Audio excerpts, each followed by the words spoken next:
निश्चित तौर पर समाजवादी पार्टी हो, चाहे कांग्रेस हो या दूसरे राजनीतिक दल हो, वो एसआईआर की प्रक्रिया का शुरुआती दौर से ही विरोध कर रहे हैं। कल लखनऊ में अखिलेश यादव ने बाकायदा एक प्रेस कॉन्फ्रेंस की थी, जिसमें फॉर्म 7 के दुरुपयोग की बात उन्होंने उठाई। उन्होंने ये कहा कि बहुत सारे ऐसे अज्ञात लोग हैं जिनकी तरफ से फॉर्म 7 भरा जा रहा है और उसमें उनके जो खासतौर पर समाजवादी पार्टी के वोटर्स हैं, उनके वोट काटे जा रहे हैं। समाजवादी पार्टी के एक और विधायक प्रेस कॉन्फ्रेंस के दौरान मौजूद थे, जियाउद्दीन रिजवी, जो कि बलिया से समाजवादी पार्टी के विधायक हैं। उनकी खुद की पत्नी आयशा रिजवी का नाम वोटर लिस्ट से कट गया। इसको लेकर उन्होंने बाकायदा वहां के जिलाधिकारी को, वहां के जो निर्वाचन अधिकारी हैं, उनको बाकायदा ज्ञापन दिया और ये कहा कि उनकी पत्नी मौजूद है लेकिन उनका नाम भी वोटर लिस्ट में नहीं है। ये कहीं ना कहीं समाजवादी पार्टी के लोगों को परेशान करने की कोशिश की जा रही है। इस तरह का आरोप अखिलेश यादव की तरफ से लगाया गया था। अखिलेश यादव की तरफ से बाकायदा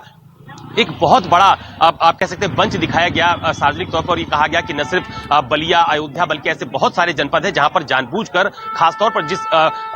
गठबंधन या यूं कहें जिस समीकरण की सियासत अखिलेश यादव साल 2024 से उत्तर प्रदेश में कर रहे हैं, जिसको वो पीडीए का नाम देते हैं, पिछड़ा दलित अल्पसंख्यक, उसी को एक बार फिर से उन्होंने आगे किया और ये कहा कि खासतौर पर पिछड़ों का, दलितों का, अल्पसंख्यकों का वोट बीजेपी और चुनाव आयोग की मिलीभगत से उत्तर प्रदेश में काटा जा रहा है। लेकिन समाजवादी पार्टी के पीडीए प्रहरी और समाजवादी पार्टी के लोग बहुत सजग हैं और कोशिश यही की जा रही है कि उनके जो वोटर्स हैं उनके वोट लिस्ट से ना कटने पाए। तो ये तमाम तरह के आरोप अखिलेश यादव की तरफ से लगाए गए और ये कहा गया कि बीजेपी उत्तर प्रदेश में आने वाला विधानसभा चुनाव जीतने की स्थिति में नहीं है, इसलिए उनके वोटर्स को काटकर हर विधानसभा में कुछ एक जो टारगेटेड वोटर्स हैं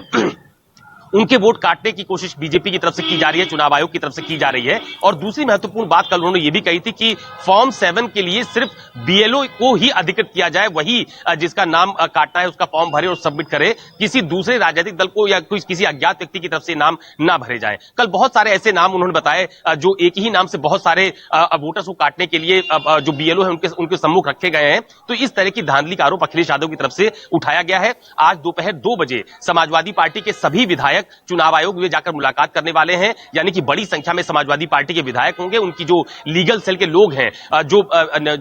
एसआईआर की प्रक्रिया में लगातार काम भी कर रहे हैं समाजवादी पार्टी के, वो भी चुनाव आयोग से मुलाकात करेंगे। नवदीप रेणवा जो कि मुख्य चुनाव अधिकारी हैं, उनसे दोपहर 2 बजे लखनऊ में हजरतगंज में जो जनपद सचिवालय है वहां पर उनकी मुलाकात होने वाली है, जहां पर वो अपना ज्ञापन भी देंगे और विरोध भी दर्ज कराएंगे। ये बात एसआईआर की हो गई।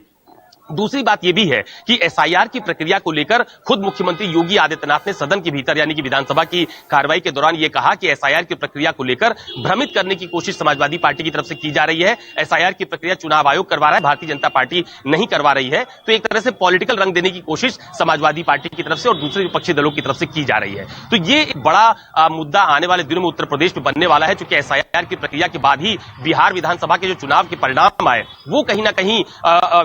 ये संकेत देते हैं, यूं कह दीजिए कि वो बीजेपी के लिए एक बड़ी बढ़त के तौर पर सामने आए। बीजेपी ये कहती भी है, देखिए अगर एसआईआर की प्रक्रिया हो गई, जो मतदाता मौजूद नहीं उनके नाम कट गए, तो बीजेपी चुनाव जीत जाएगी। या बीजेपी चुनाव जीती है, इस बात का उदाहरण तमाम सारे नेता उनके सार्वजनिक मंचों से भी देते रहते हैं। तो समाजवादी पार्टी पहले ही दिन से, आपको याद होगा जब ये एसआईआर की प्रक्रिया शुरू हो रही थी तो उन्होंने कहा था कि हम एसआईआर की प्रक्रिया का विरोध करते हैं। बाद में पीडीए प्रहरी उन्होंने नियुक्त किए, जगह जगह पर समाजवादी पार्टी के बूथ लेवल एजेंट जो बीएलए जिनको कहा जाता है उनको तैनात किया गया और ये कहा गया कि पूरी कोशिश करिए कि उनका जो वोटर्स है उसके नाम न कटने पाए। लेकिन इस पूरे जो जद्दोजहद है एसआईआर की प्रक्रिया में, जिसमें राजनीतिक बयानबाजी बहुत देखी जा रही है, इसमें समाजवादी पार्टी खासतौर पर इसको ये मैसेज देना चाहती है कि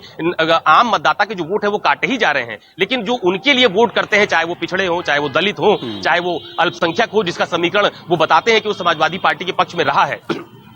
खास तौर पर उनके वोटों को टारगेट किया जा रहा है, उनके वोटों को काटा जा रहा है और इसी बात को लेकर वो अपना विरोध दर्ज कराने वाले हैं। दूसरी महत्वपूर्ण बात यह है कि न सिर्फ समाजवादी पार्टी बल्कि कांग्रेस भी एसआईआर की प्रक्रिया को लेकर बहुत सजग है। अलग अलग मुद्दों को लेकर वो उत्तर प्रदेश में एसआईआर की प्रक्रिया का विरोध करती रहती है।